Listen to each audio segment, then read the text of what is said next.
Pauta de análisis en la 100.5. Ya estamos conversando, estamos copuchando, podríamos decir aquí, ¿cierto? Con uno de nuestros panelistas, que lo saludamos de inmediato, Gonzalo Cordero, abogado y columnista. ¿Cómo estás, Gonzalo? Muy bien, Connie. Feliz año, estábamos dándonos feliz año porque todavía estamos a 4 de enero. Yo Connie, decía Claudia. que hasta el 6 de enero, Día de Reyes, deberíamos darnos los abrazos. Me parece. Por lo menos en España hay países donde se celebra más el Día de Reyes que el Día de Navidad. Exactamente. Y tenemos conectado ya a nuestro columnista, panelista de jueves, don Carlos Minami. ¿Cómo le va? Hola Constanza, bienvenida. Gracias, Carlos. Bonjour, bonjour, bonsoir. Sí, allá y Carlos en Francia. con suéter negro de lana, bien abrigado, y nosotros acá con una proyección de 30 grados ya. Hace frío en Francia. Aquí estoy entre 10 y 12. Súper pero está bien. agradable, está súper agradable. A ver, vamos de inmediato, porque la agenda está movida. Uno de los temas principales, probablemente porque tiene es mosaico, son estos temas que tienen muchas piezas, es la situación que enfrenta el general director de Carabineros. Ha sido formalizado, ¿no es cierto? Se entregó esta formalización por parte de los fiscales. Hay una complicación muy probablemente para el gobierno, y también hay una situación aquí que se trasluce de tensiones al interior del Ministerio Público. Partamos por Carlos, y Carlos le va rápido el pase a Gonzalo Cordero para que nos movamos con tiempos. Gracias, Claudia. Bueno, no cabe ninguna duda que es una situación delicada, que en un cuadro de crisis de seguridad haya un cuestionamiento de este tipo al director general de Carabineros, y eso naturalmente que pone en cuestión de alguna forma debilita desgraciadamente la institución de Carabineros. Ahora yo creo que en esto las instituciones tienen que funcionar. Esta es una decisión que tomó el Ministerio Público de formalizar al general Yáñez. Es el resultado, entiendo, de una querella que fue presentada por el Consejo de Defensa del Estado y por el Instituto Nacional de Derechos Humanos. No es una querella que haya sido presentada por el gobierno propiamente tal. Entonces, creo que es lamentable, pero a mí no me parece bien lo que vi, por ejemplo, como decisión de un conjunto de diputados que dicen, mire, como tenemos crisis de seguridad, aquí no podemos, tenemos que decir al Ministerio Público que la corte con esto, no seguir con la investigación. Hay una investigación en curso por una acusación, en principio por una querella, que es grave, que tiene que ver con apremios ilegítimos. Entonces creo que no se puede confundir una cosa con la otra. Ahora, y en esto yo creo que es importante la opinión de Gonzalo, una formalización no es exactamente una acusación. Sí, pero ante la opinión la pública... Formalización, exactamente, pero la formalización es bien importante también hacer pedagogía respecto de esto, Constanza. La formalización es finalmente una garantía procesal para que la persona que puede ser acusada tenga también los medios para poder defenderse frente a ese riesgo. Entonces, yo digo, que las instituciones funcionen, no confundamos una cosa con otra. El hecho de que tengamos una crisis de seguridad no puede significar que haya impunidad para una autoridad, por importante que ésta sea, pero también hagamos pedagogía diciendo que esto se trata de una formalización que de repente simplemente no queda en nada hacia adelante. Yo creo que distinto sería el caso, y con eso termino, si el general Yáñez fuera ya objetivamente acusado. Creo que en ese caso quizás lo razonable sería que diera un paso al lado, un paso al costado transitoriamente, no sé, habrá que ver cómo institucionalmente eso se resuelve. Pero mientras eso no ocurra, yo creo que hay que dejar que las instituciones funcionen. ¿Es sostenible, Gonzalo, que un general director de Carabineros formalizado, con todas las diferencias que me imagino que vas a hacer tú también de lo que significa estar formalizado, pero igual es la cabeza de la institución, ¿puede el gobierno sostenerlo en su cargo? Mira, yo tengo una opinión... Políticamente hablando, ¿ah? Sí, yo tengo una opinión que es diferente, pero no contradictoria con lo que acaba de decir Carlos. O sea, yo me aproximaría desde un lado distinto. Y voy a responder tu pregunta, pero déjame hacer una breve introducción. Yo creo que nosotros tenemos montado en esta materia de las formalizaciones un sistema institucional que no funciona. Y no funciona porque la naturaleza jurídica de la resolución es la que acaba de decir Carlos. Vale decir, la formalización es un derecho del imputado, es un acto de garantía. Sin embargo, socialmente, culturalmente, la formalización es un agravio, es una presunción grave de culpabilidad, y se somete al formalizado a una audiencia que es pública, que por la naturaleza jurídica hace que no tenga, a mi juicio, suficientes garantías tampoco, porque en la formalización el fiscal, el Ministerio Público, expone una serie de antecedentes que la defensa del formalizado no puede controvertir. ¿Ah? Entonces, y por otro lado, como tiene esta naturaleza jurídica, la formalización es una decisión bastante discrecional del Ministerio Público, que no está sometida a control jurisdiccional. Entonces, socialmente, a mí me parece que es imposible, que es inviable política y socialmente, que formalizado el general director de Carabineros siga en el cargo. Inviable. Solo formalizado. Solo formalizado. ¿Por qué? Por la mancha que tú dices que genera el sistema. Como también, porque quiero despolitizar esto, o sea que como si mañana al jefe de asesores del segundo piso se le formalizara, también a Miguel Crispi también sería inviable que siguiera en el cargo. O a un ministro de Estado se le formaliza. Es inviable que siga en el cargo. Entonces, estamos ante una contradicción del sistema institucional con la realidad que hace que, en definitiva, todos los altos cargos del país terminan siendo de exclusiva confianza de los fiscales del Ministerio Público. Porque los fiscales del Ministerio Público deciden de por sí y ante sí, en una resolución que no es sujeta de control jurisdiccional, formalizar a alguien y literalmente desde el punto de vista público lo acriminaron, lo mataron, lo asesinaron. ¿Ah? Y esto nos puede pasar a cualquiera de nosotros, o sea, a cualquiera de nosotros mañana un fiscal del Ministerio Público sin suficiente fundamento nos formaliza por un delito infamante y 6 meses después archiva la investigación y se acabó. Y anda tú a explicar, ni siquiera hay sobreseimiento, la archivan, es una resolución administrativa. Entonces, yo creo que esto no funciona. La antigua encargatoria de reo, que después se llamó auto de procesamiento, era una resolución que tomaba primero un juez. Y como tal, era una resolución que estaba sometida a control jurisdiccional. Se podía apelar de ella y tenía que ser ratificada por una sala de la Corte de Apelaciones respectiva. Ahora, y estaba sometida también, al control disciplinario del juez que la tomaba. O sea, tú no solo podías apelar, sino que eventualmente podías ir de recurso de queja o de queja disciplinaria en contra del juez que la había adoptado. Entonces, y tenía una revisión jurisdiccional. La formalización no. Entonces, yo creo que esto no es racional, esto no es lógico. El general director de Carabineros tiene que ser de exclusiva confianza del presidente de la República, no de los fiscales del Ministerio Público. Ahora, resolver eso, Gonzalo Cordero, es más largo porque finalmente lo que tú estás planteando es una crisis institucional, ¿no es cierto? Claro. Y esta crisis institucional empalma hoy día con una crisis política y el gobierno va a tener que finalmente ahí tener que tomar una decisión.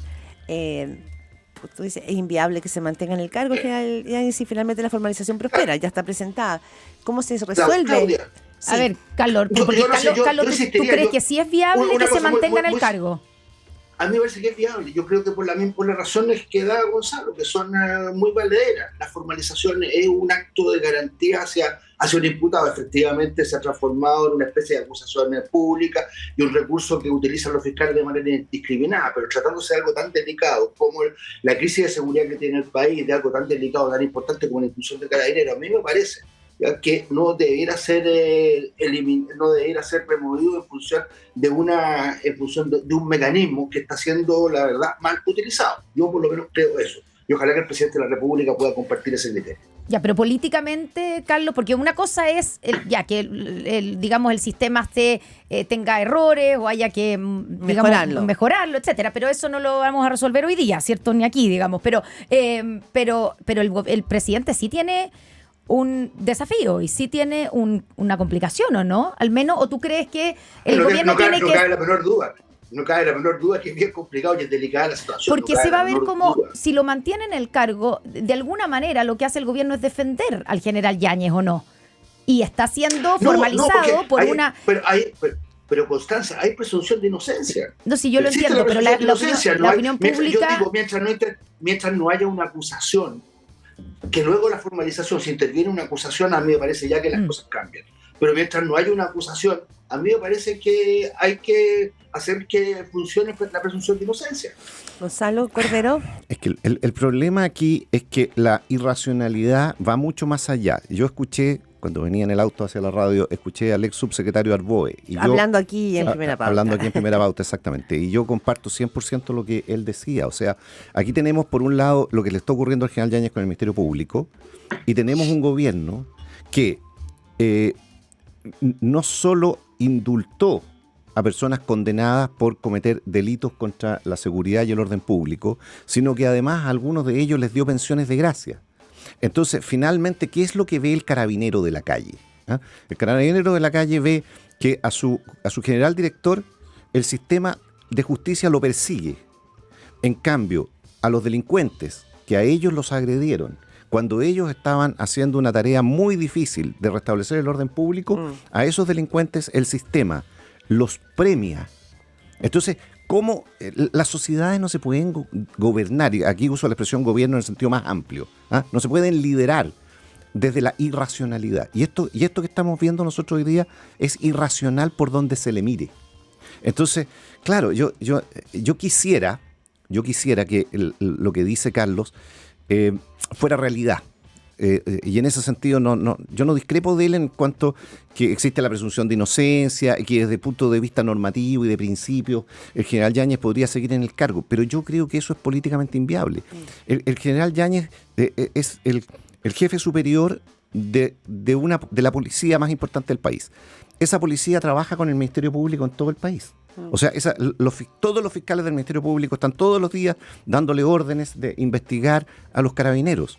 Entonces los carabineros van a trabajar con los fiscales del Ministerio Público, con esa institución que al mismo tiempo tiene formalizado y está persiguiendo penalmente a su jefe superior. ¿Ustedes creen que eso funciona? ¿Ustedes creen que eso es normalidad institucional y que todos los carabineros van a decir, no, pero aquí rige la presunción de inocencia, así que como rige la presunción de inocencia, nosotros con los fiscales no tenemos ningún problema? El zapato chino que decía Constanza es evidente ahora, porque en el fondo mantenerlo, que es lo que dice Carlos Minami, significa también, ¿no es cierto?, de qué manera tú presentas esta situación para que frente a la crisis de seguridad tú sigas teniendo la misma legitimidad. Y lo que dice Gonzalo Cordero es que es inviable políticamente, pero sacarlo también es un riesgo enorme por esta crisis de seguridad y este choque institucional que se puede dar. ¿Cómo lo ves, Carlos? Porque ¿cómo se sale de ese atolladero? Yo justamente por la segunda razón que acaba de dar Gonzalo, que aparece el gobierno en una especie de doble estándar. Por un lado, garantizando impunidad para quienes se vincularon con actos violentos a propósito del estallido y enseguida siendo beneficiarios de pensiones de gracia, lo que es bastante inaceptable. Digo, en ese doble estándar, frente además a una crítica muy implacable a Carabineros que hicieron muchos de los diputados que hoy día son autoridades de gobierno, yo creo que lo que corresponde es fortalecer a Carabineros. Y creo que en ese caso el general Yáñez debiera ser beneficiario de la presunción de inocencia mientras no haya una acusación. Si hay una acusación grave respecto de apremios ilegítimos, respecto de violación de los derechos de las personas, bueno, ya no hay otra solución que removerlo, pero mientras eso no ocurra, a mí me parece que el gobierno debe darle garantía buena a Carabineros, porque poner en cuestión también la inclusión de Carabineros en esta crisis de seguridad me parece a mí que es lo peor que podamos hacer. Sí, yo no quisiera que se entendiera y me estoy dando cuenta que como que se entiende que yo soy partidario que el general director de Carabineros salga. Y yo no es eso lo que quiero decir. Yo estoy tratando de describir una situación que miro desde afuera, que analizo objetivamente. De hecho, yo creo que el problema que tenemos son los fiscales, no los carabineros. Ya, bueno, pero ahí el gobierno no puede meterse, digamos, en la fiscalía. No, y por eso es que yo hago un análisis y un juicio crítico de cómo está funcionando el sistema institucional. Ya.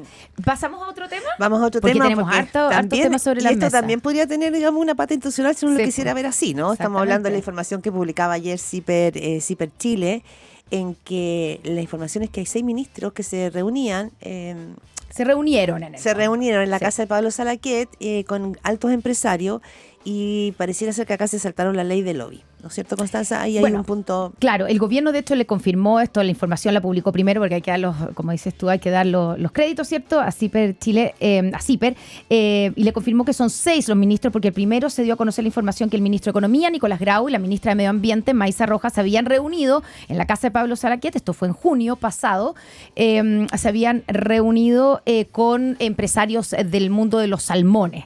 Y después y después, digamos, no, perdón, claro, del mundo de los salmones. Y después entonces lo que hace el gobierno ayer y CIPER sacar esta información que no eran solo 2, sino que eran 6 los ministros y se suma la ministra Carolina Toá, la ministra del Trabajo Janet Jara, que se juntó también en ese mismo lugar con ejecutivos de las AFP, los ministros Esteban Valenzuela de Agricultura y Maysa Rojas se reunieron con dirigentes de la SOFOFA, el canciller Alberto Van Claveren asistió a una cena con empresarios y representantes de organizaciones sociales y bueno, la gran pregunta aquí es si esto debía ser informado por ley de lobby o no.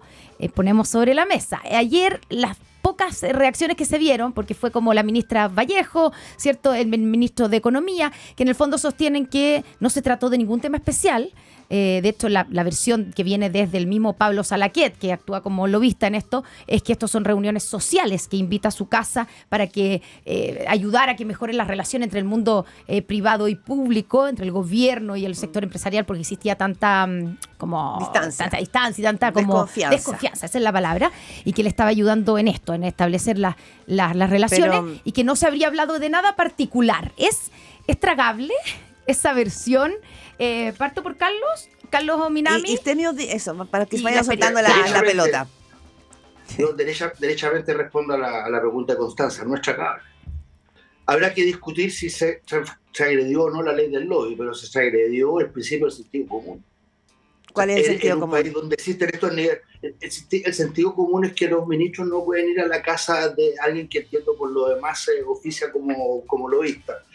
Yo entiendo que puedan haber conversaciones reservadas, eso lo entiendo perfectamente bien, pero eso podrán desarrollarse, ya sea en sede institucional, en los ministerios, por último en la casa de los ministros. Usted fue ministro de Economía precisamente, así que... Lo conozco, por eso conozco. ¿Y no habían esas reuniones en esa época?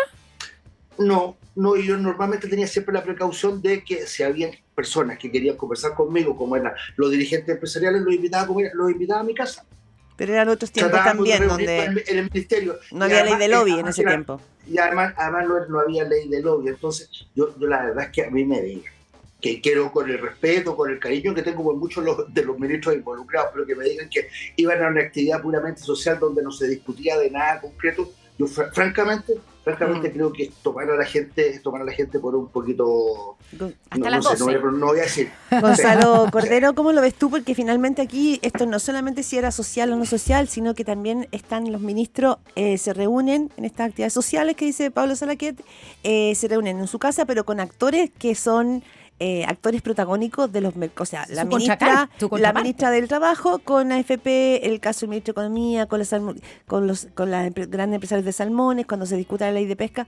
¿Cómo lo ves tú? ¿O se está tejiendo demasiado fino? No, yo estoy de acuerdo con lo que acaba de decir Carlos. Ya. O sea, aquí yo creo que hay que mirarlo desde dos ángulos. Primero, la ley del lobby tiene una finalidad que es una norma de transparencia.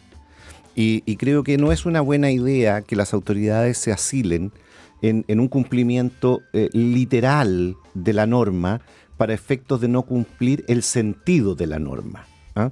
La norma tiene una finalidad y la finalidad es que las conversaciones que puedan existir entre la autoridad que tiene la obligación de resolver mirando al interés general y los particulares que tienen un legítimo interés particular, que esas conversaciones se den en un marco regulado de transparencia.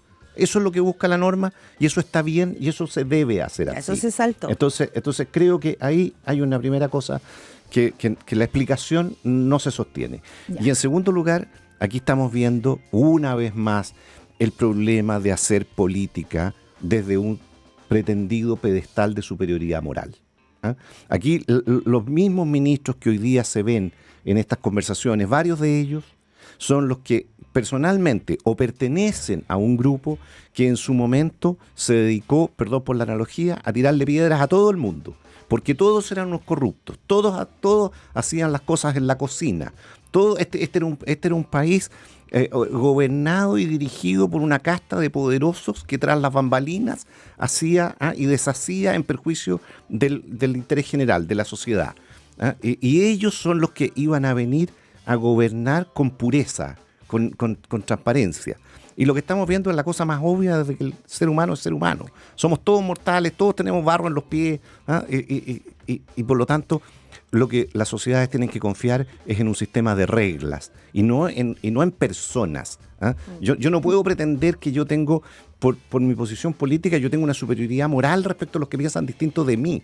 ¿Ah? O sea, tú dices que esto le pega más fuerte a este gobierno o a estos mismos ministros por el hecho de haber sido tan, según tú, digamos, levantado ese discurso como moralista. en contra. Evidente, pues si tú no puedes ir por la vida tirándole piedras al techo de los demás.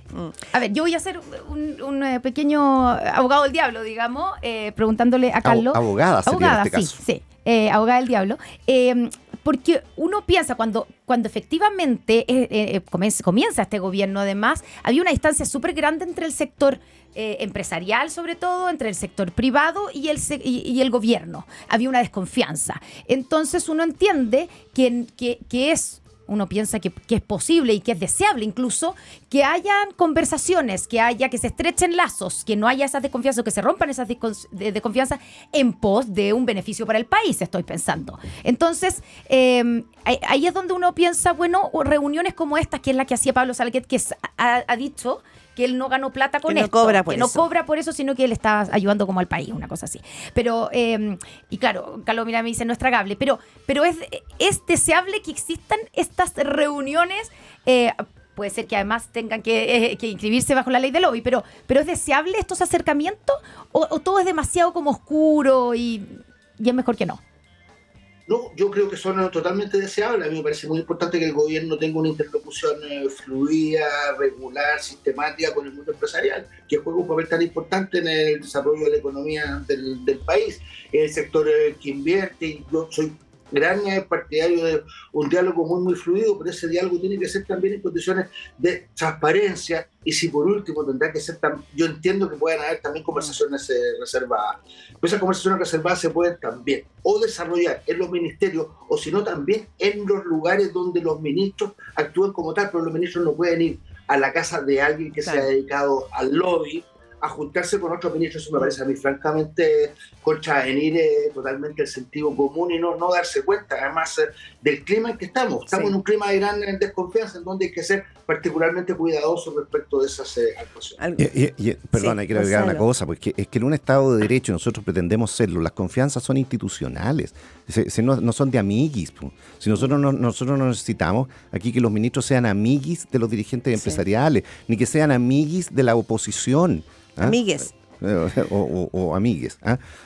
Por supuesto que es deseable que hayan relaciones humanamente cordiales, por supuesto, pero las confianzas se manejan en el plano de las instituciones. La pregunta que queda en el aire, que no alcanzamos, pero es si esto, más allá de la calificación y el análisis, puede manchar algunas leyes que están en curso, es decir, la ley de pesca, que es lo que decía Fidel Espinosa ayer. O sea, si el ministro Grau se reúne con ya venía siendo una ley cuestionada, si finalmente las gestiones legislativas respecto a las leyes que cada uno de estos ministros tiene, reunidos con los ministros sectoriales, con los empresarios que son del sector, puede manchar, cuestionar o instalar, ¿no es cierto?, dudas sobre esas leyes. Si me permite, así un segundo para que no nos maten. Más allá de eso, seguimos sistemáticamente matando algo que es fundamental, que es la credibilidad y la legitimidad que la sociedad en su conjunto le da a las instituciones y a quienes ejercen liderazgos. Eso es lo que es más grave. O sea, hemos destruido a las policías, hemos destruido la credibilidad en las organizaciones empresariales y en los empresarios, en las iglesias. O sea, aquí no queda títere con cabeza. Ese creo yo que es el problema más grave. Carlos Minami, para ir cerrando. Yo comparto con Gonzalo. Yo creo que las autoridades tienen que ser especialmente cuidadosas en este clima de desconfianza en que estamos, de ser transparentes, y me parece a mí que ha sido un grave error que han cometido los ministros que desgraciadamente se involucraron en esas reuniones. Yo no tengo ninguna duda respecto de la probidad, la corrección de sus comportamientos, pero me parece a mí que es por lo menos, no sé, o muy ingenuo, y es un gran también como una especie de despiste el haber participado en ese tipo de reuniones. Ya, despiste es la palabra. Carlos Minami, muchísimas gracias por estar como cada jueves aquí en Pauta Análisis, y Gonzalo Cordero también. Muchas gracias y que sea un buen 2024. Nos vemos el próximo Chao, adiós. jueves. Chao. Chao.